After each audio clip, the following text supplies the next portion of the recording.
el día de victoria.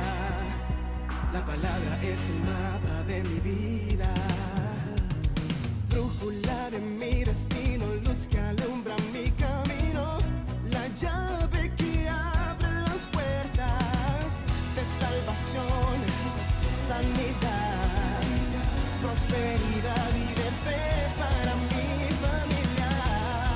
Declaramos y creemos que seremos empoderados por la palabra de Dios. A veces nuestras expectativas de cómo Dios tiene que hacer las cosas limitan nuestra experiencia con Él y no nos permite ver cómo Él está obrando en nosotros. Y puede ser que esté haciendo cosas sobrenaturales y las perdamos delante de nuestros ojos. Creo que eso fue lo que le pasó al pueblo de Israel en un momento dado, siendo el pueblo del Señor, teniendo la promesa del Mesías, no pudieron experimentar lo que Jesús quería hacer con ellos y a través de ellos. Lo tuvieron dentro de Él, delante de Él, vivió con Él, pero no lo pudieron entender ni comprender. Es por esa razón que hoy quiero presentarte una serie poderosa de mensajes que creo que va a bendecir tu vida. Hasta que no conocemos realmente la persona de Jesús, no podemos nosotros tener la experiencia que Él quiere que nosotros obtengamos a través de quién es Él y quién debe ser Él para nosotros. Por eso esta serie de mensajes se titula Retrato de Jesús a través de los Evangelios. No te voy a presentar a Jesús como yo quiero que tú lo conozcas, te lo voy a presentar como Él quiere ser conocido. Qué bendición, gracias por estar conectado a nuestro canal de YouTube. Por favor, si no te has suscrito a nuestro canal, por favor, hazlo ahora, inscríbete, comenta y envía también, comparte con otros este video para que sea de bendición para sus vidas. Vamos a hablar acerca del tema retrato de Jesús a través de los Evangelios. Hoy vamos a comenzar, vamos a dar una introducción bastante histórica, vamos a dar mucha información. Los próximos 4 servicios vamos a estar dando un poquito más de revelación dentro del texto que vamos a estar estudiando. Para comenzar esta serie en el día de hoy, me gustaría que comenzáramos por lo más obvio, ¿verdad? El mismo título te lo dice, que vamos a ver a Jesús en los Evangelios. Cuando hablamos de los Evangelios, hablamos de los 4 libros, primeros 4 libros del Nuevo Testamento: Mateo, Marcos, Lucas y Juan.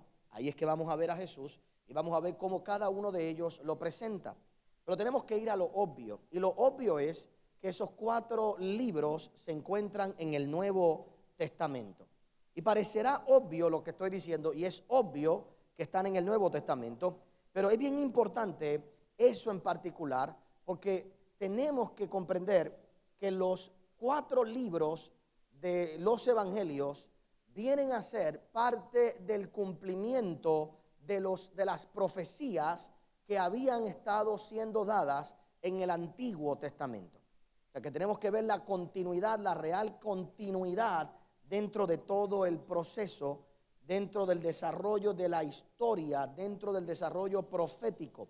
Así que cuando vamos a los Evangelios, tenemos que ver que es la continuación de lo que los profetas habían estado estableciendo y habían estado diciendo a través de los tiempos. Habían profetizado que el Mesías vendría, y eso es lo que vamos a ver para nosotros los creyentes dentro de estos 4 libros en particular, ¿verdad? Para nosotros comprender esto, tenemos que, esto se hace importante porque hay una gran diferencia entre la iglesia cristiana y, por ejemplo, los judíos. Los judíos no toman el Nuevo Testamento como algo válido.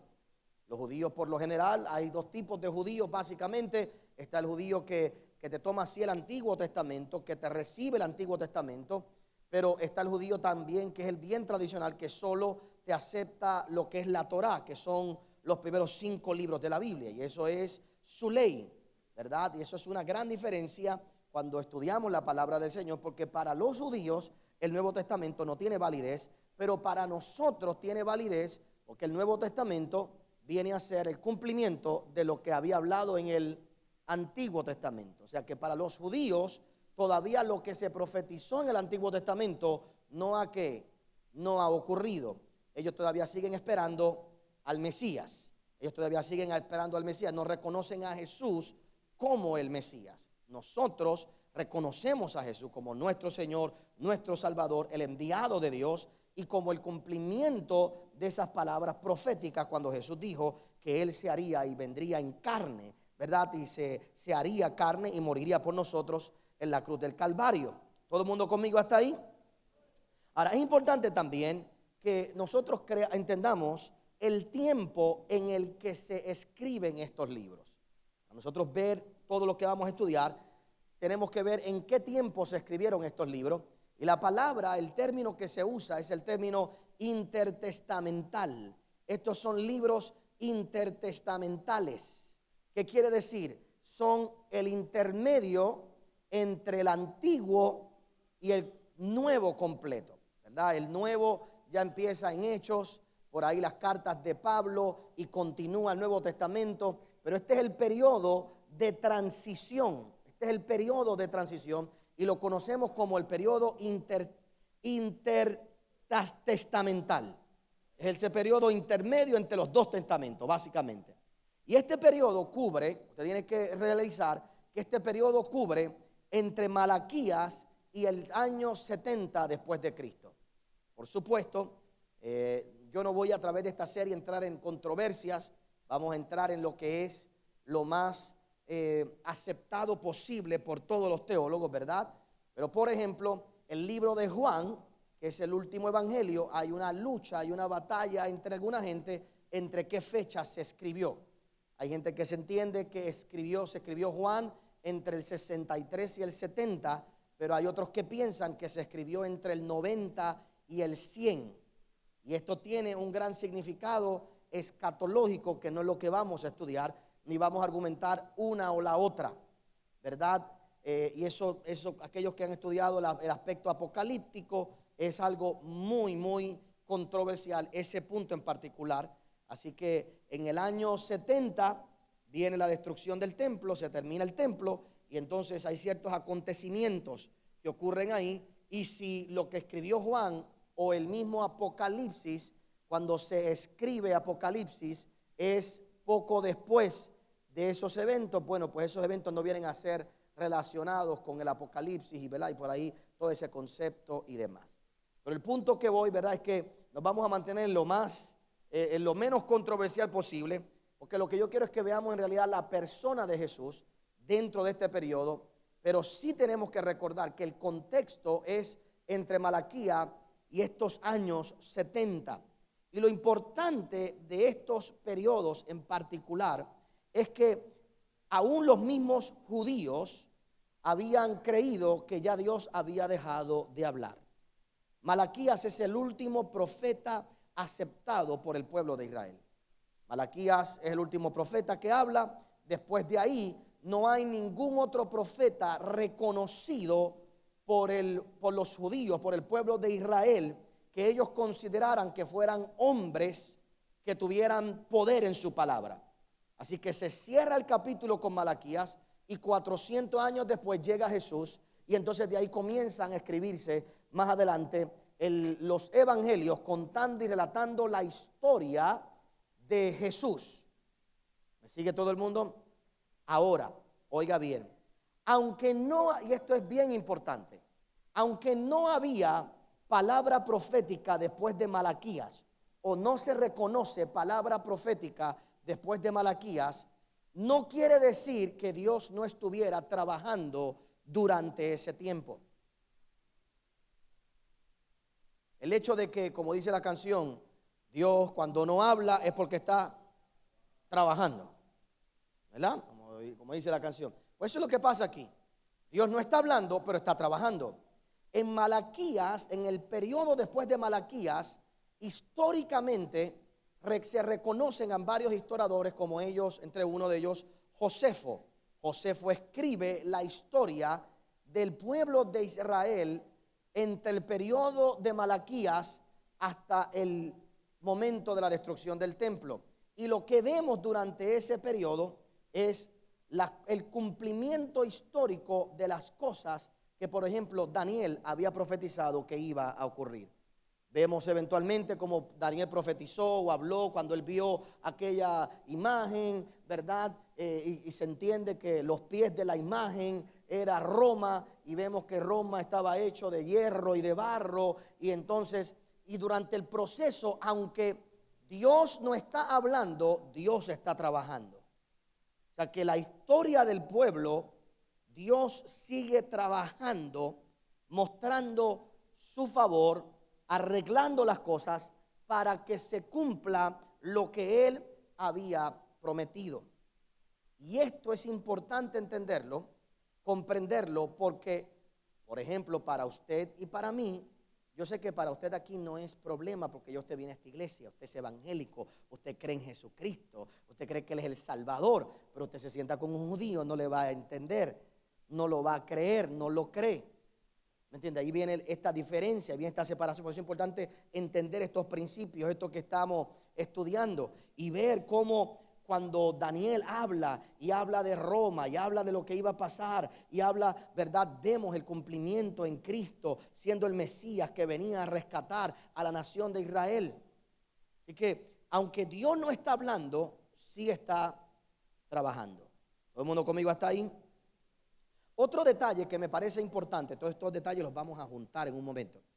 Otro detalle que me parece importante que usted entienda para recibir ¿verdad? Para ver la totalidad de la revelación, es el contexto entre 5 cosas que el pueblo de Israel creía para ellos. Hay 5 cosas, que todo el mundo está de acuerdo en estas 5 cosas, que el pueblo de Israel fue desarrollando a través de la historia. 5 creencias vitales que ellos no creen que se cumplieron en Cristo, pero que nosotros creemos que se cumplieron en Cristo. ¿Ok? ¿Cuáles son? Número 1, ellos crearon un sistema de creencia monoteísta. ¿Qué quiere decir monoteísta? Un solo Dios. Por eso ellos tienen problema en llamarle a Jesús Dios. Ahí es que viene el problema con la Trinidad, con el concepto de la Trinidad, porque ellos creen en un solo Dios, en Jehová, en Yahweh, Jehová, punto. ¿Verdad? Ellos no pueden entender que Jesús es la manifestación de Dios, que era Dios mismo, Dios hombre hecho carne. Porque en la mente del judío, ellos piensan en un solo Dios. Ellos no pueden entender el concepto de la Trinidad. Tú te sientas a hablar con un judío, te va a decir, o son 3 o son 1. Entonces ahí que tú tienes que explicar el concepto de la Trinidad y qué es la Trinidad como tal. Entonces, ¿por qué esto es importante?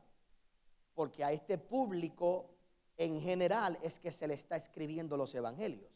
Y para nosotros poder entender cómo se escriben, por qué se escriben, pues tenemos que saber que esta gente piensa en un solo Dios. Y que entonces, concepto de Espíritu Santo, persona de Espíritu Santo, Jesús llamarse el Hijo de Dios, no cabía en la mente de ellos. ¿Me explico? Entonces, por eso es que vemos la batalla en los evangelios. Número 2, ellos creían en el concepto de la elección. Ellos creían que eran el pueblo escogido por Dios. Ellos creen que son el pueblo escogido por Dios. Ellos creían que era el pueblo escogido por Dios. Por lo tanto, eran una mentalidad nacionalista totalmente. Todo lo demás era excluido. Y esto lo vemos en las batallas que usted va a ver dentro del Nuevo Testamento. Por eso es que Pablo tiene que hablar de que somos un injerto, de que Dios nos ha injertado, de que somos hijos de Abraham. Y entonces la pelea si eres hijo de Abraham o eres hijo de Moisés. ¿Me entiendes? Nosotros somos hijos de Abraham por la fe, no somos hijos de Moisés. Entonces viene esa lucha, esa batalla que vemos en muchas ocasiones. El concepto de la elección para ellos era bien importante. Número 3, ellos le daban suma importancia a la tierra y al templo. Ellos no tomaban como simbólico el hecho de que Dios le prometió a Abraham, te voy a dar este pedazo de tierra. Hoy, ¿cuál es la pelea que hay en esta área? ¿Cuál es la pelea que todavía al día de hoy sigue allí? ¿Por qué se están peleando? ¿Por un pedacito de tierra? Porque los judíos en su mente creen, este es el pedazo de tierra, este es el que Dios nos prometió y este es el que nos vamos a, con este es el que nos vamos a quedar y por este es que vamos a pelear. ¿Qué hizo Trump en estos días? Mover el caldero, ¿verdad? Mover la olla con la declaración de que Jerusalén es la capital. El sueño de los judíos. ¿Entiende? Que se declare eso de esa manera. Y por eso las peleas con las mezquitas y todo el asunto, la batalla es por un pedazo de tierra, porque para el judío el orgullo era la tierra y el templo. Por eso cuando se destruye el templo, en la mente de los judíos todo se acabó. Todo se terminó, pero por eso Cristo hacía una referencia destruyen este templo y en 3 días lo voy a levantar.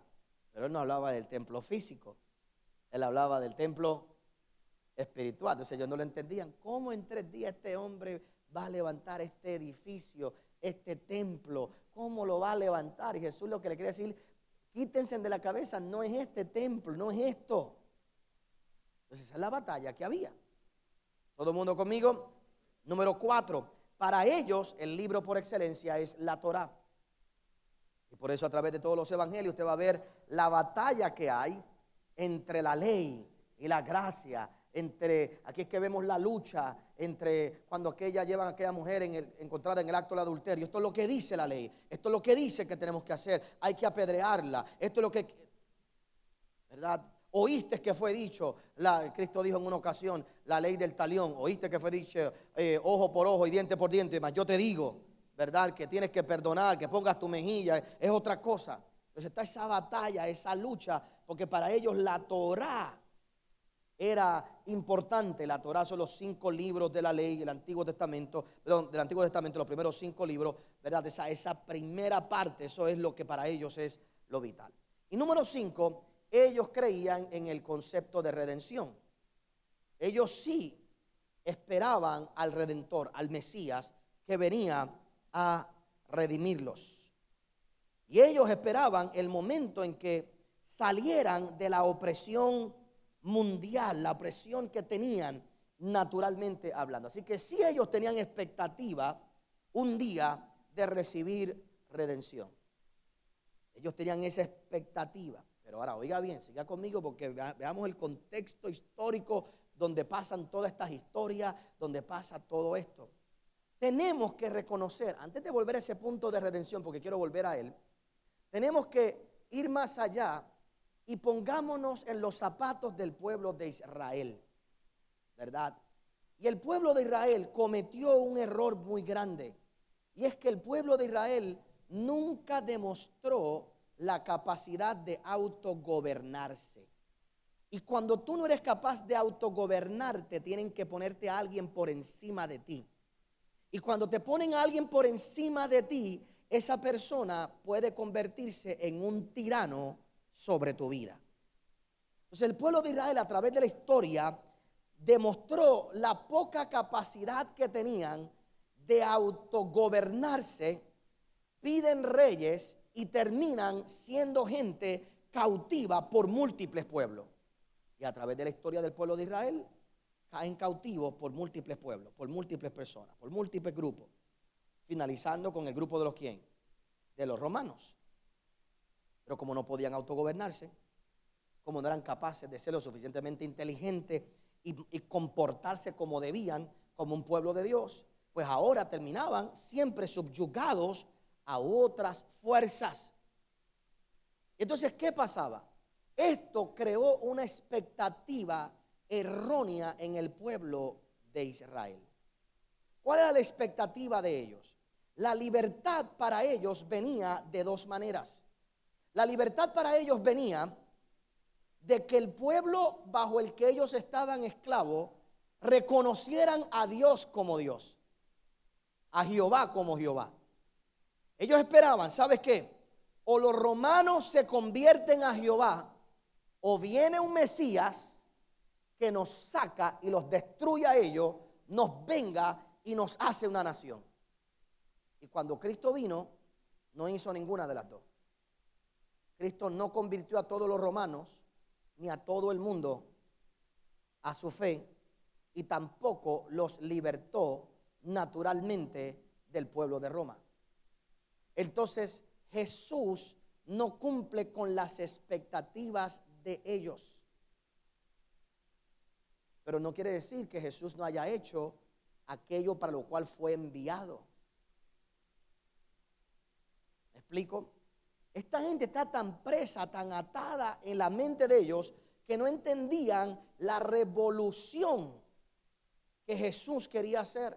La revolución más grande que puede pasar en nuestra isla hoy. Y yo no sé si usted puede ver un paralelo en eso que yo le he dicho en el día de hoy. Porque estamos esperando la liberación completa o esperamos que la nación completa se vuelque a Dios. Cuando la verdad es que lo más grande que Dios hace es que en medio de todas las naciones, Dios despierta el corazón de personas que son llamados la iglesia, que se salen del grupo, que se salen de la norma y que no importa bajo qué reinado estén, no importa si están los babilónicos, no importa si están los romanos, Dios los cuida, no importa si están los egipcios, no importa donde estén, Dios los guarda, Dios los protege, Dios los bendice. A esos son los que Dios le dice en Jeremías 29, porque yo sé los pensamientos que tengo acerca de vosotros, dice Jehová, pensamientos de bien y no de mal, para darte el fin que tú esperas. Pero cuando tú miras, Dios le dice eso a esclavos, a gente que está esclava en Babilonia. Y en los primeros versos de ese capítulo Dios le dice: compren casas, cásense, díganle a sus hijos que tengan nietos, que prosperen, monten negocio. Y usted dirá: pero ¿cómo voy a montar negocio si soy esclavo? Y Dios decía: porque yo sé, haz eso que te estoy diciendo, porque yo sé cómo termina la historia. Dios le dice: en medio de tu crisis, compra casa. En medio de tus hijos, de tu crisis, cásate, ten hijos y ten nietos, prospera, progresa, porque aunque seas esclavo ahora, oye bien, yo sé cómo todo esto va a terminar, todo va a obrar para bien y yo te voy a dar el fin que tú esperas. Pero el fin que tú esperas lo recibes no necesariamente de la manera que tú lo quieres, pero sí Dios te promete el fin que tú esperas, pero no necesariamente de la manera que tú piensas que debe llegar. ¿Me explico? El pueblo de Israel, el pueblo judío, en su mente estaba detenido. ¿Qué esperaban ellos? Un día que todos los romanos le sirvieran a Dios, que la nación completa que declarara que Jesucristo era el Señor, o que, verdad, que Jehová era Jehová, porque no creen en Jesucristo, que Jehová era Jehová. La nación completa declarara eso. O que llegara un Mesías militar, hiciera una guerra militar. Por eso es que aún los discípulos, cuando vieron a Jesús, se confundieron. Porque ¿cómo se supone que el que nos viene a libertar termine muerto por el reino del cual se supone que Él nos liberte? Gracias por haber acompañado al pastor Otoniel Font. Si este mensaje ha sido de bendición a tu vida, puedes obtenerlo llamando al número que aparece en pantalla. También puedes hacerlo accediendo a nuestra página en internet www.otonielfont.com. Te esperamos en la próxima edición del pastor Otoniel Font.